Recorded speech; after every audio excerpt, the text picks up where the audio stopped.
Shalom, everyone. Shavua Tov, a beautiful Shavua Tov directly from Jerusalem.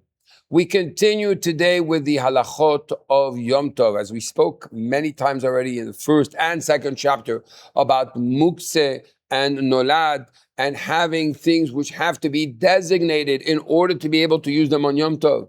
So what happens when a person slaughters an animal? We know that there is a mitzvah to do what's called kisui dam be'afar, which means that when the animal is slaughtered, you need to, not the animal, it has to be a specific type of animal, right? Either a bird or a beast that's not from cattle, right? It's slaughtered, then you have to put on it, you have to put earth. And if you don't have earth before Yom Tov, so you don't have earth, then you cannot slaughter because you can't put it on the blood.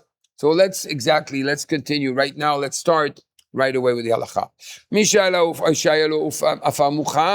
A person who had earth that has been prepared, or ash that has been prepared, right? Or efer that is already prepared and set aside on Yom Tov, right?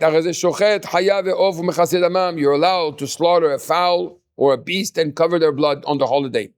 But if he doesn't have earth prepared, or efer ha'ra'uy, or he doesn't have ash that is proper, then he's not allowed to slaughter.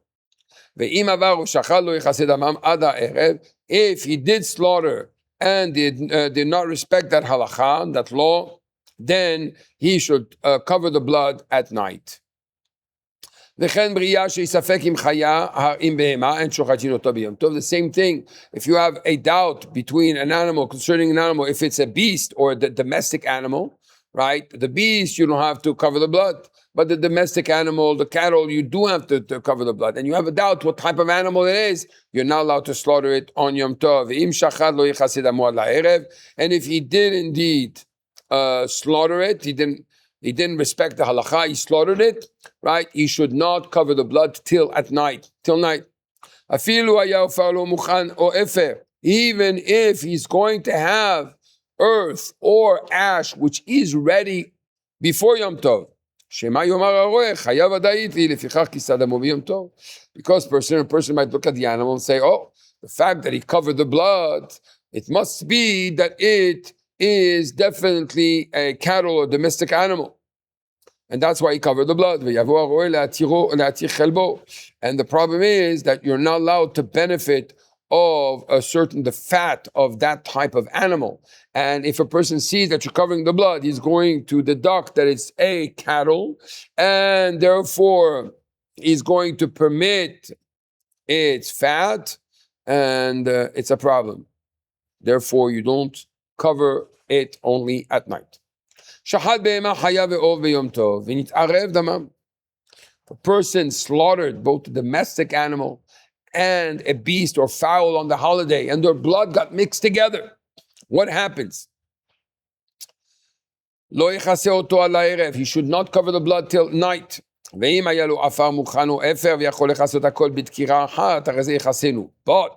if the earth was prepared from before Yom Tov, the ashes, for example, right, then, and it's possible to cover all of the blood in one shovel full, he should do so. Ashochet behema be-Yom Tov. A person which is going to slaughter an animal on Yom Tov.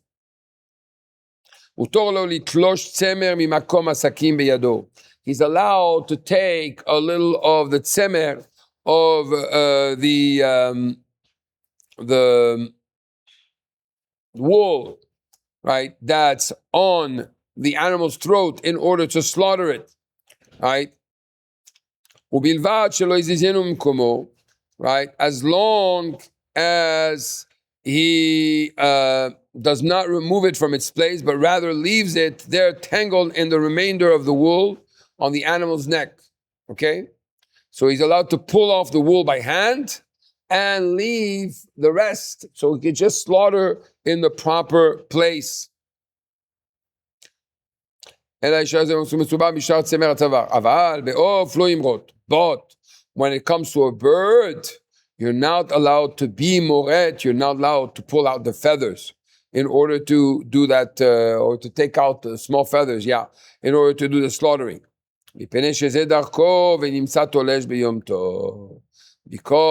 this is the way you usually do it during the weekday, and you're not allowed to pull out feathers on Yom Tov.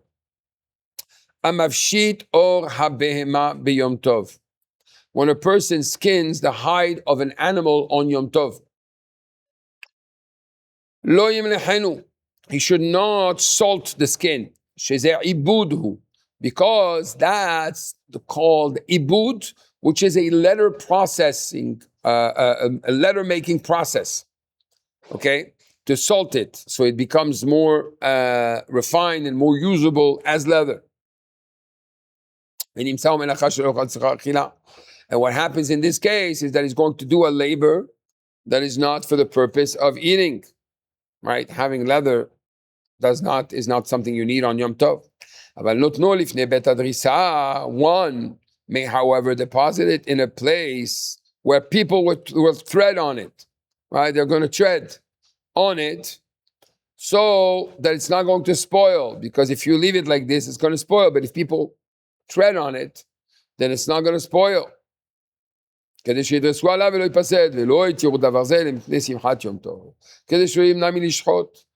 order that a person should have a common peace and Yom Tov and be able to enjoy his Yom Tov, that he knows that he's not going to go to waste his, the skin of the animal will not go to waste and he can enjoy his Yom Tov. Therefore, he permitted that to put it in an area where people will tread on it. And like this, a person will slaughter. If not, the person is going to say, why should I slaughter? I'm going to lose the value of the skin. But you're allowed to salt meat on top of the skin in order to grill the meat on a barbecue, for example. You're allowed to use to act in guile with this, to use it in a tricky way. Ketzad, which means how, for example, moleach me'at basar mikan, bekan, or me'at mikan, ad she'im lo cha'or kulo. A person can salt the meat, which is on top of the hide, and he's going to salt it here, salt it there, and eventually the whole skin will be salted. Stop, Yossi! Salting a hide is forbidden tanning. You can slaughter and skin, but I can't salt? This was for food. Yours is just for hides. To save your hide without breaking the law, use a trick. Watch. Oops, I'm salting the steak. If it spills all over the hide, what can I do? Genius. Let's make more steak. Okay, this is called a ha'arama, right? And this is a loophole that is permitted according to halacha because of the simcha of Yom Tov. Okay, let's continue. Halacha hey, במה דברים אמורים? במולח לצלי שאינו צריך מלח הרבה? When are we talking about? When you are salting in order to grill. Because when you salt in order to grill, you don't need to salt a lot. But if it's meat for roasting that you need much more salt, you're not allowed to salt on the actual hide. And so too, it is forbidden to salt fats. And you're not allowed to flip them, right? And you're not allowed to spread them on staves in the wind because they're not proper and they're not edible. And besides that, it's not good for your cholesterol. So, okay, there's a concept of yargil, very, very interesting concept. It's incredible how they used to do this. A person that skins an animal, should not employ the technique referred as rigol. What does that mean? What does it mean? So he said, Kitzad hu amargil. It's like you're able to skin it and skin it all from one leg. You skin the whole animal and you pull it out from one leg. Wow. This is in order that the whole hide should be complete and not be ripped. I'm sorry. Because this method is very difficult and there's no benefit on the holiday for this, and therefore you're not allowed to do it.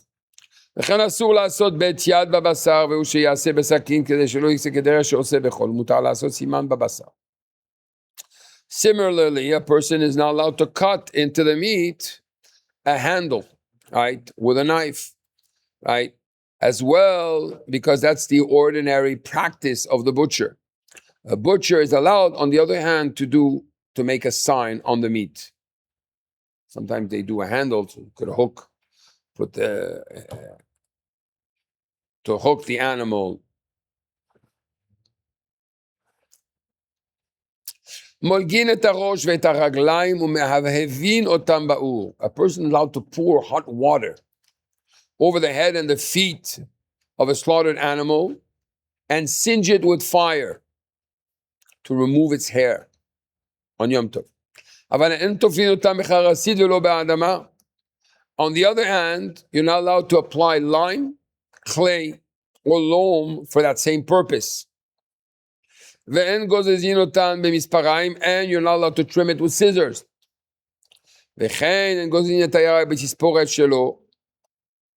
אבל מתקנים את האוכל שיש בו קוצים, כגון קורנס והכביות והתספורת. So we're not allowed to par a vegetable in a decorative fashion. You know, they do different things with vegetables.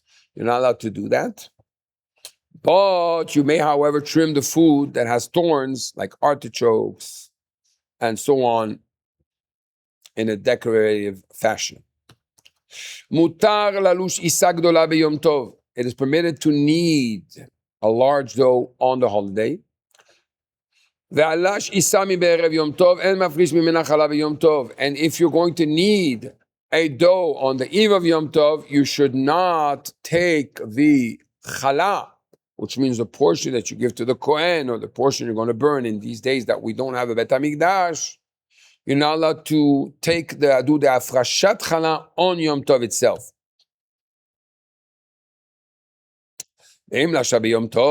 But if it is needed on the holiday, and this is what the eve of the holiday, and do the afrasha and give to the Kohen on the holiday. But if she needed on the holiday itself, then you're allowed to give the chala to the Kohen. If the chala or the portion that she needs to give to the Kohen became impure, she's not allowed to bake that chala,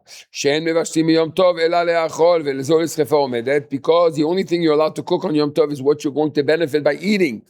And this is not going to be for consumption, but rather to be burnt. And so too, you're not allowed to burn that type of impure challah on Yom Tov, because we do not burn consecrated objects on Yom Tov. Because it's a mitzvah to burn things which have been consecrated that are becoming pure, as it says, it should be burned in fire. So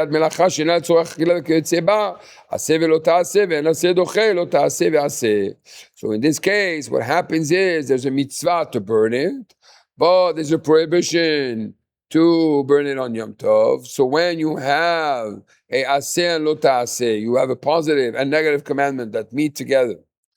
And so the aseh, the positive commandment, is only able to push away a negative commandment. For example, you're allowed to do a brit milah on the 8th day, even though you're not allowed to draw blood on Shabbat, right? Because that's a positive commandment against a negative commandment. But when you have something which is a positive and negative commandment against a positive commandment, it doesn't push it away, and therefore you're not allowed to burn that challah that's become impure on Yom Tov. Ketzad yaseh ba? So what should you do with this impure challah?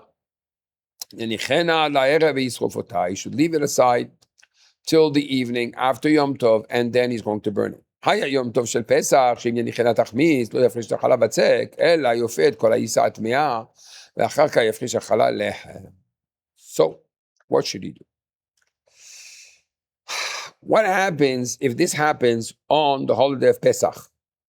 That when leaving the challah unburnt until the day after the holiday will cause it to become hametz, leavened. One should not separate the challah from the dough, but instead one should bake the entire impure loaf and then separate the challah after it's already been baked as matzah. So like this, it's going to be matzah, which is impure. Let's continue. Enofin befurne chadasha. You're not allowed to use a new earthenware oven on the holiday. Zera shema tifhat v'tafsid alechem v'imana misimchat yom tov. This is lest the oven crack open, spoiling the bread and tainting a person's feasts, festive joy.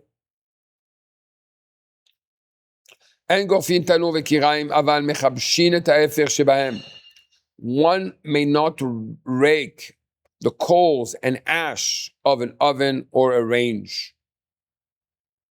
But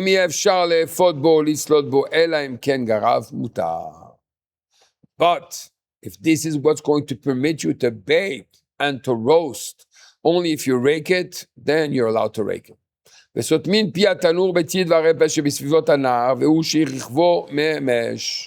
We're allowed, at the time they used to seal the ovens in order that it should be, the heat should be contained in it and it should cook properly. So we're allowed to seal the opening of an oven with mud or sediments from a riverbank, provided it was made soft on the previous day. But to mix ashes, for example, mix mud mix mud with water on Yom Tov, in order to create that seal, you're not allowed to do asur. Mutar legabel et ha'efer. But to do this with ashes, you're allowed to listom bo piatanu, to close the opening of the oven. Tanur v'kiraim chadashim en sachin otam b'shemen b'yom tov. We may not apply oil to a new range or an oven on the holiday. At the time they used to have it, everything was earthenware. So the way to seal it was with oil. Ve'en shatin otan b'matlit. And we're not allowed to apply cold water to seal it. We're not allowed to rub it with a cloth. Rub it with a cloth. And and to apply cold water in after heating it to seal it, just like you do with metal. But if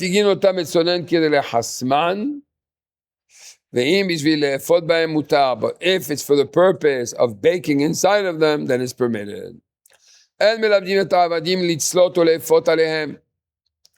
We're not allowed to heat stones with the intent of roasting or baking upon them. Why? Because this act is going to actually seal the stone. We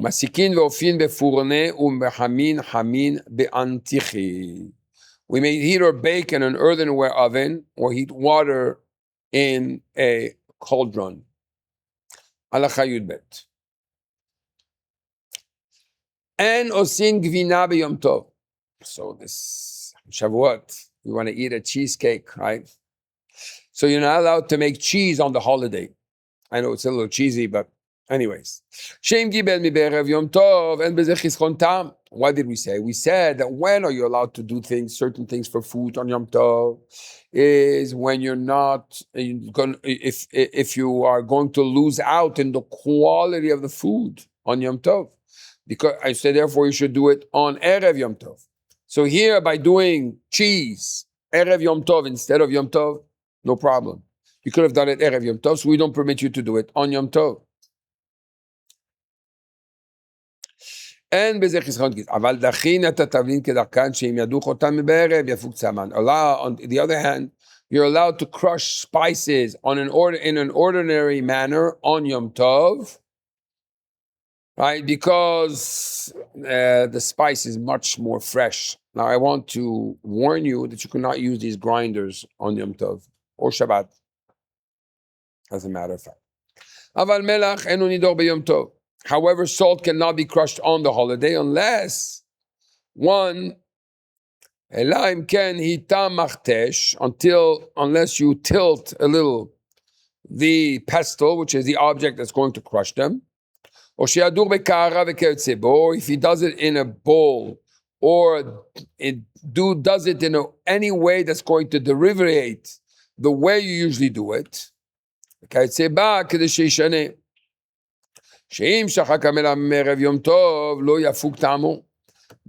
if a person is going to crush salt from Erev Yom Tov, from the Eve of Yom Tov, it's not going to lose its taste. That's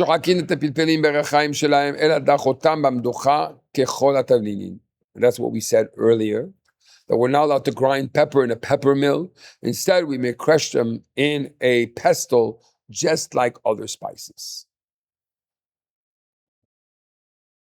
Hey, can you grind some fresh cinnamon for this porridge?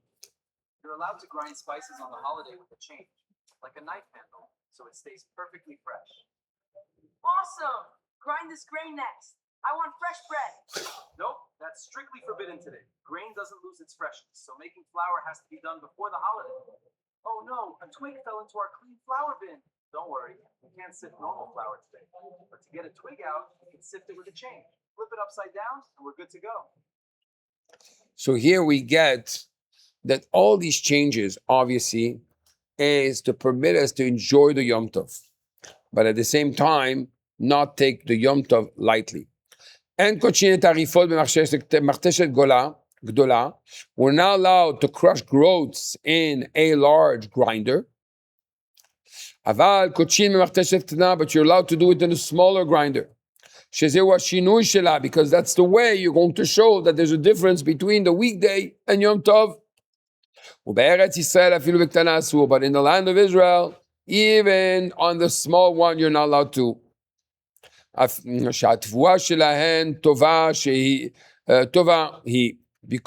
the grain that grows is of a higher quality. And I want to tell you, going to the marketplace here in Israel, the tomatoes don't taste like plastic.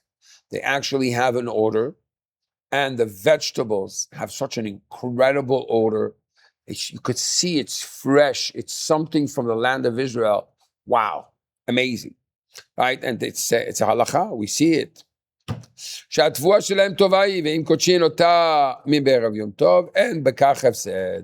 And therefore, if you're going to crush the grains before Yom Tov, you don't lose of the quality.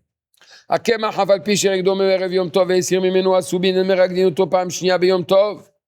the flour was sifted Erev Yom Tov. You don't re-sift it again on Yom Tov.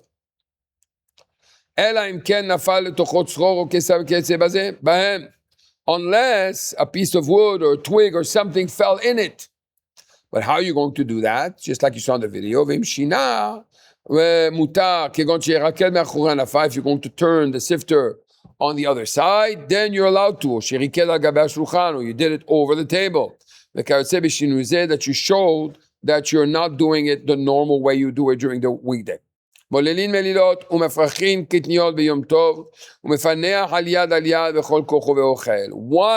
may remove grain from husks, remove legumes from their pot, and blow air over them to cause the husk to fall, using both hands with one's power and partake of them.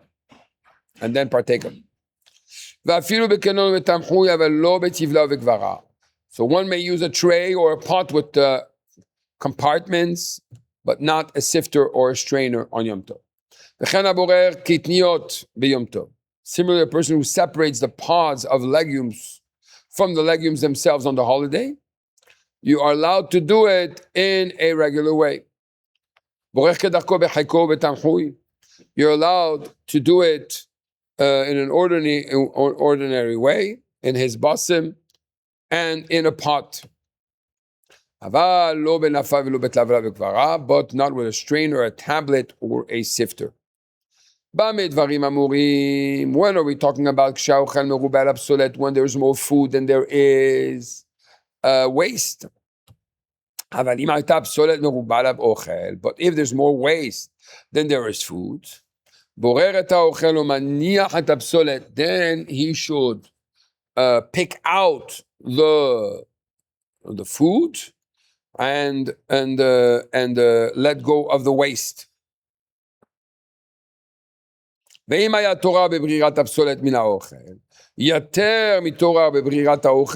it was more difficult, there was more work involved in taking away the waste from the food than there is to take the food from the waste. Remember, we have a melacha of borer to separate on Shabbat. So here on Yom Tov, we have a different law. So even though, right, the food is more,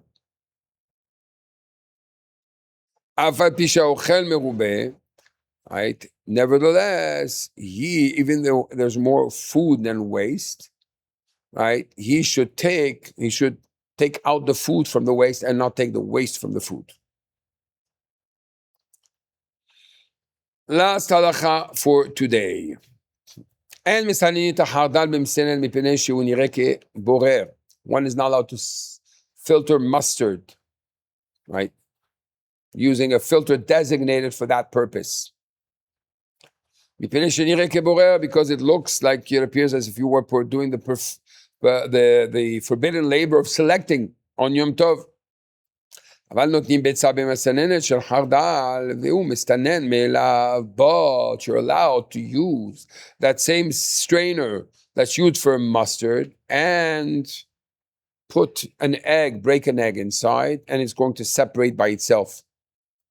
If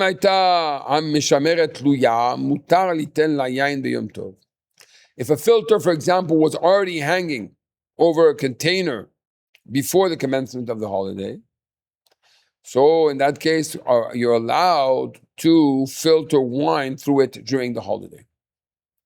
But you're not allowed to hang this type of filter before during Yom Tov.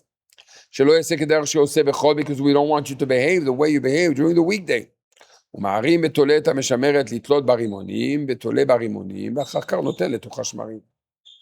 So he says, one how may ever act with guile and hang the filter to hold pomegranates, right, use it for that purpose. And after he takes out the pomegranates, and use the filter to do whatever he needs to do. So my dear friends, I know the laws of Yom Tov are very interesting laws, a lot of different details. But when we go in the parameters and we follow the parameters of the law of Yom Tov, at that moment we have a very special bracha. And that's what it says, to be able to enjoy the holiday properly. I wish you Shavua Tov, Bezat Hashem, from strength to strength, and see you tomorrow, Bezat